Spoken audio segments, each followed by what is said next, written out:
요한계시록 22장입니다.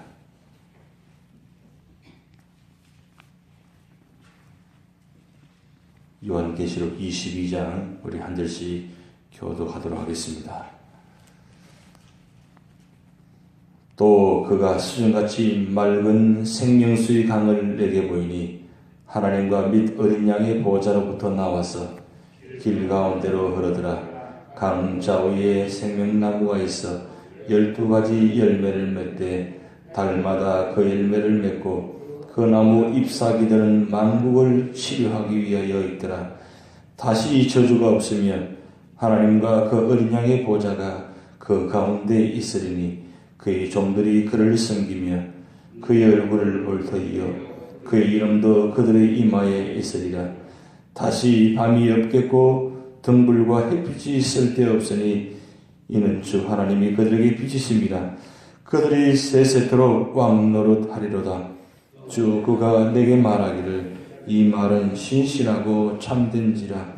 주 곧 선지자들의 영의 하나님이 그의 종들에게 반드시 속히 되어질 일을 보이시려고 그의 천사를 보내셨도다.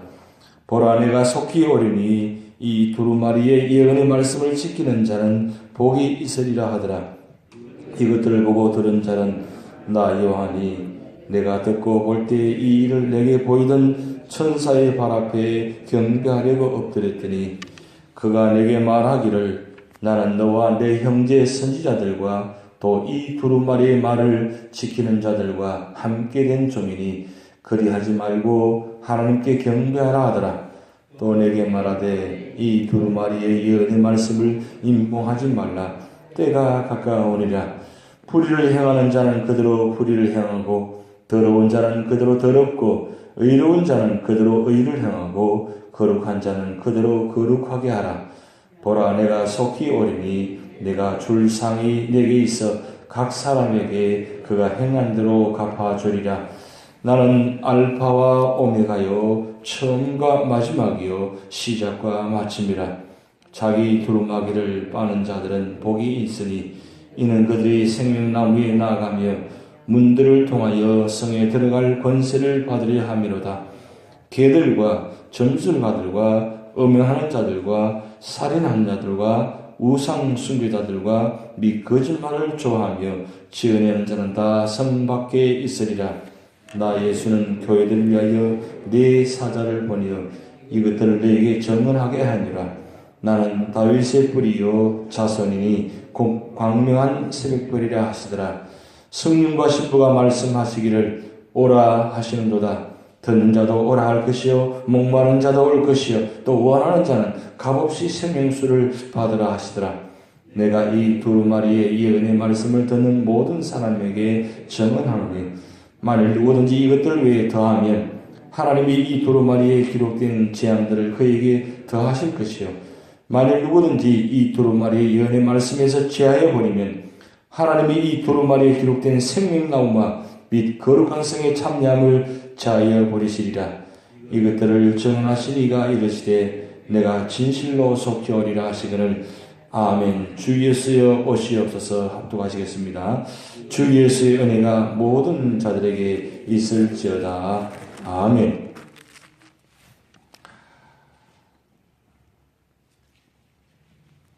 요한계시록 1장에 보면 3절에 이렇게 말씀 나타납니다. 이 예언의 말씀을 읽는 자와 듣는 자와 그 가운데 기록한 것을 지키는 자는 복이 있나니 때가 가까웁니다. 어떤 사람이 복이 있느냐? 읽는 자, 듣는 자, 그리고 기록한 것을 지키는 자, 복이 있다고 그랬습니다. 오늘 이 시간에 요한계시록 22장을 읽는 여러분들 복 있는 분들입니다. 예. 언제나 우리 삶의 자리가 복된 자리가 되어야 됩니다. 디모데후서 4장 17절 18절 말씀 보면 사도 바울이 그런 말씀을 했습니다. 자기의 달릴 길을 다 마치고 마지막 믿음을 지켰다고 그랬습니다. 끝이 복이 있는 성도 되셔야 됩니다. 시작도 복이 있어야 되고 과정도 복이 있어야 되고 그리고 마지막 그 자리가 복 있는 성도들이 됩니다. 잘 하시다가 마지막이 중요합니다. 그래서 언제나 우리 삶의 자리가 오늘이 마지막이다. 그런 마음을 가지고 신앙생활을 하셔야 됩니다. 왜냐하면 하나님께서 우리를 부르실 때에 언제 부르실지 아무도 모르기 때문입니다. 근데 중요한 것은 내가 그 말씀을 읽고 듣고 지키다가 주님 부르시면 할렐루야 아멘하고 가는 성도. 그 성도가 복 있는 성도입니다. 그래서 언제나 우리 제단에 속한 모든 성도들이 이 마지막 참 복 있는 성도, 그런 성도가 다 되시기를 주님으로 축복드립니다. 21장에 나타나 있는 거룩한 성의 모습을 어제 말씀드렸습니다. 그래서 어제 드렸던 거룩한 성의 4가지 모습인데 그것은 하나님 임재에 가득한 나라의 모습, 그리고 하나님 빛으로 충만한 나라의 모습, 그리고 세상의 모든 아름다운 것들이 그대로 보존되는 나라의 모습, 그리고 4번째는 세상의 모든 죄된 것은 용납되지 않는 나라의 모습. 이 4가지 모습인데 이것은 외적인 모습입니다.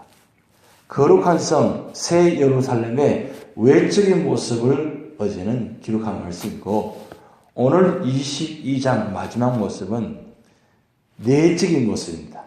그 거룩한 성, 예루살렘 성 안에 어떤 모습인가? 그 모습이 나타내는데 보면 2가지 모습이 나타납니다. 첫째는 1절 말씀 보면 생명수의 강이 길 가운데로 흐르는 모습입니다. 도시마다 이 강이 참 중요합니다.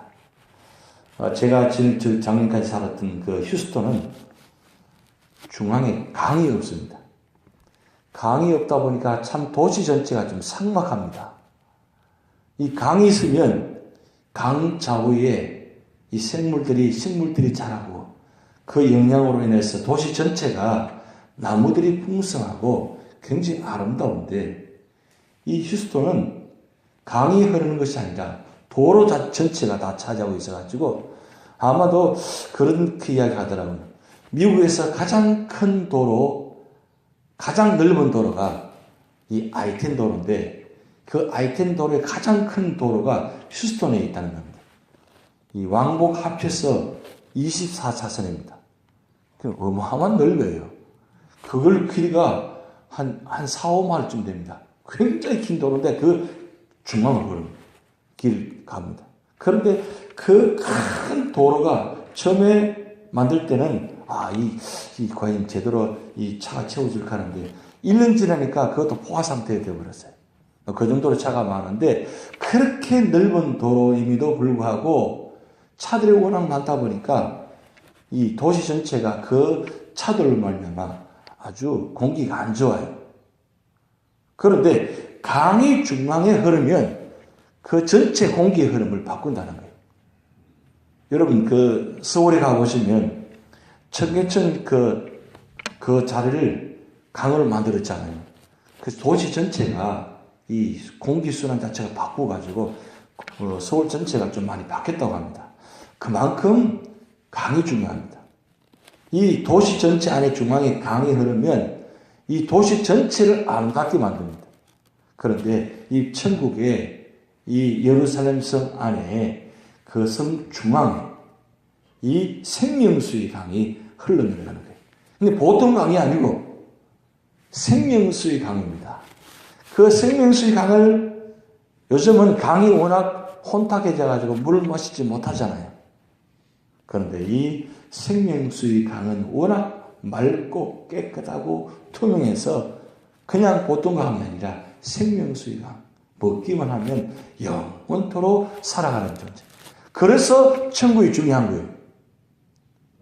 천국에는 이 생명수의 강이 있어서 이 생명수의 강을 먹으면 영원토록 산다는 거예요. 할렐루야. 근데 이 중요한 건 상징적인 해석인데 이 생명수의 강이 뭐냐면 오늘날은 이 교회가 이 도시 전체 안에 이 생명수의 강을 역할을 합니다. 바로 예수 그리스도께서 계시는 곳, 그것이 바로 생명수의 강이 흘러내려갑니다. 그런데 여러분, 이 요한계시록 21장, 22장이 이 에스겔서 40장부터 48장까지 연결되는 말씀이거든요. 여러분, 에스겔서 40장부터 48장까지 읽어보시면 그 전체의 모습이 나타나는데, 특별히 47장에 보면 그 생명수의 강에 흘러내려가는 모습이 보여집니다. 그게 얼마나 아름다운지 몰라요. 그 아름다운 장면을 이게 천국의 요한계시록 22장에 그대로 연결식이 나왔어요. 그래서 천국이 좋은 이유는 생명수의 강이 흐른다는 것. 그리고 두 번째는 뭐냐면 2절 말씀 보면 생명수 강 좌우에 무슨 나무가 있느냐? 생명나무가 있다는 거예요. 그런데 놀라운 사실은 생명나무에 12가지 열매가 맺히는데 12가지 열매가 매달마다 열린다는 거예요. 여러분 놀랍지 않아요? 열매는 1년에 한 번 열리는 겁니다. 그런데 여기는 뭐를? 매달마다 한 나무에 열매가 맺혀도 굉장히 풍성하고 아름다운 곳인데 12가지 열매가 매달마다 열린다면 이게 얼마나 좋은 것이에요. 얼마나 생명수의 강이 얼마나 생명이 있기에 매달마다 12가지 열매가 맺힌다는 것. 이게 얼마나 중요합니까? 그래서 제가 이 교회 오면서 이 가든 동산 올라오면서 그런 하나님께서 목회 비전을 주셨어요. 우리 교회가 가든 동산에서 에덴 동산을 회복하는 교회. 생명수의 강에 흘러서 12가지 열매가 매달마다 열리는 그런 축복된 교회. 그래서 올해부터 우리가 나무 동산으로 바꿨습니다. 구역을. 각 나무 이름을 지었죠. 근데 오늘도 요즘도 보니까 벌써 나무 이름 지은 지 오래됐는데 우리 구역에 무슨 나무 이름인지 모르는 분들 계시더라고요. 구역 예배 드릴 때마다 이 구역장님 좀 이야기 좀 하셔야 될 것 같아요.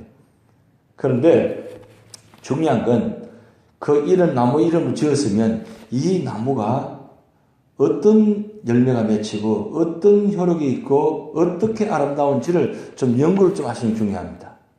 우리 나무가 만약에 포도나무면 포도나무가 어떻게 열매가 맺히고 어떤 효력이 있는지를 우리 서로 쉐어하면서 나누면서 우리 나무동산 이 포도나무처럼 되었으면 좋겠다. 우리 나무동산이 감나무처럼 되었으면 좋겠다. 우리 나무동산이 살구나무처럼 되었으면 좋겠다. 이걸 우리가 사모하셔야 됩니다. 그냥 나무 이름을 떡 지어가지고 그냥 되는 것이 아니고 그 이름을 지을 때는 제가 이름을 나누어 드릴 때는 그 과실술 중에서 가장 열매가 많이 맺히는 나무들이에요. 우리 지금 9개 나무 동산인데 9개 나무가 이 지상에서 그래도 가장 많이 맺히는 열매가 맺힌 나무들입니다. 여러분 나무가 가장 아름다울 때가 언제입니까? 꽃이 필 때가 아니고 열매가 맺힐 때입니다. 이번에는 작년하고 틀려가지고 꽃을 제대로 못 봤어요. 작년에는 꽃을 길거리마다 정말 많이 봤는데 올해는 이상하게 날씨가 때문에 그런지 모르지만 잠깐 폈다가 져버렸어요. 제대로 보지는 못했습니다. 근데 꽃이 지고 나니까 나무가 어떻습니까? 굉장히 허전하죠. 근데 그 꽃이 핀 나무에 열매가 주렁주렁 열매면 얼마나 아름답습니까?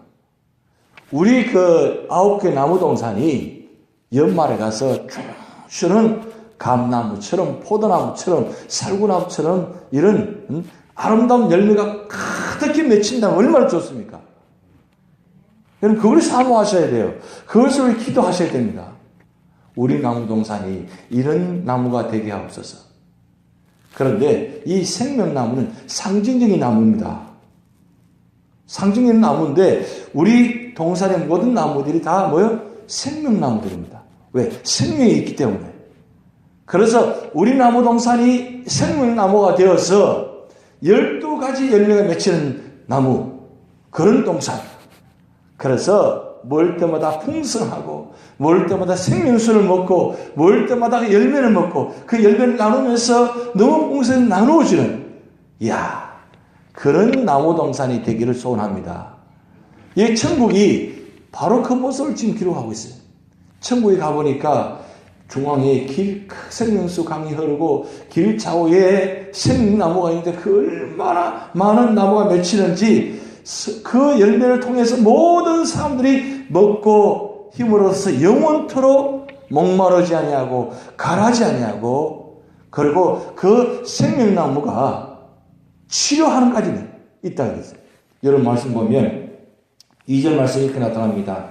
길 가운데로 흐르더라. 강 좌우에 생명나무에 있어 12가지 열매를 맺되 달마다 그 열매를 맺고 그 나무 잎사귀들은 만국을 치료하기 위하여 있더라 그랬어요. 만국을 치료하기 위하여 있더라. 여러분 무화과 나무가 그 잎이 이 피부에 좋다는 걸 알고 계시죠? 이 피를 그걸 삶아가지고 하면 이 피가 굉장히 문제들이 많잖아요. 그걸 되면 다 치료했다는 걸 제가 보았어요. 굉장히 효력이 있습니다. 그것처럼 이 생명나무의 잎이 만국을 치료한다고 그랬어요. 이 정도로 하나님의 축복의 장소가 된다는 거예요. 그리고 여기 오늘 말씀 보면 4절, 3절 보면 거기는 다시 저주가 없으며 하나님과 어린 양의 보좌가 그 가운데 있으니 그의 종들이 그를 섬기며 그의 얼굴을 볼 터이요 그의 이름도 그들의 이마에 있으리라. 다시 밤이 없겠고 등불과 햇빛이 설데 없으니 이는 주 하나님이 그들에게 빛이심이라. 그들이 세세토록 왕노릇하리로다. 이 천국에는 서로 종노릇하며 섬기는 나라예요. 누가 주인이 아니고 모든 사람들이 서로 섬기면서 살아가는 나라. 그것이 바로 천국의 장면입니다. 내가 주인이 아니고 천국에는 모든 사람들이 서로 섬기며 서로 의지하며 서로 사랑하는 나라. 그래서 거기가 아름다운 곳이에요. 그런 천국을 22장 1절부터 5절까지의 이 내적인 모습을 기록하고 있습니다. 그런데 오늘 6절부터 마지막 절까지는 세 가지 단어가 아주 중요한 모습이 나타나는데 보면 7절과 12절과 20절 보면 보라 내가 속히 오르니 보라 내가 속히 오르니 내가 진실로 속히 오리라 그랬어요. 이 마지막 말씀입니다. 이 6절부터 21절까지는 요한계시록 1장부터 21장까지 전체를 하나의 개괄적으로 표현한 단어입니다. 그게 무슨 뜻이냐면 이 천국에는 누가 들어가느냐 어느 사람이 들어가느냐 그래서 딱 정리해 놓았는데 그래서 두 가지를 표현합니다. 첫째는 죄 사함을 받는 자 회개하는 자만이 들어간다. 그리고 두 번째로는 그것을 사모하는 자 원하는 자가 들어간다고 그랬어요. 그래서 17절 말씀이 이렇게 나타납니다. 성령과 신부가 말씀하시기를 오라 하시는도다. 듣는 자도 오라 할 것이요 목마른 자도 올 것이요 또 원하는 자는 값없이 생명수를 받으리라 하시더라 그랬어요. 여러분 우리가 지금 가장 사모하는 건 천국을 사모하고 있습니다. 그래서 천국을 사모하는 자는 다 들어갈 수 있습니다. 그런데 전제 조건이 뭐냐면 회개하고 죄 사함을 받은 자만이 들어갈 수 있다고 그랬어요. 이건 아무나 들어가는 것이 아니에요. 아무리 천국이 화려하고 아무리 겉으로 보고 안으로 봐도 참 좋아도 거기에 들어갈 수 있는 자는 조건이 있다는 거예요. 그것은 회개하는 자만이 진실로 믿음 있는 자만이 갈 수 있다는 겁니다. 여러분 마지막까지 믿음을 지키는 성도가 되시기 바랍니다. 그래서 우리 모두가 다 이 요한계시록에 이 축복 말씀 주셨는데 이 축복의 말씀이 모두가 다 해당이 되어서 모든 사람들이 같이 함께 가서 거기서 영원토록 누리는 그 믿음의 성도, 믿음의 교회가 되실 줄 믿습니다. 네, 다 같이 기도를 하시겠습니다. 하늘에 계신 우리 아버지여, 이름이 거룩히 여김 받으시오며 나라의 임하옵시며 뜻이 하늘에서 이룬 것 같이 땅에서도 이루어지이다. 오늘날 우리에게 일용할 양식을 주옵시고 우리가 우리에게 죄진자를 사하여 준 것 같이 우리 죄를 사하여 주옵시고 우리를 심에들게 하지 마옵시고 다만 악에서 구하옵소서. 대개 나라와 권세와 영광이 아버지께 영원히 이사옵나이다. 아멘.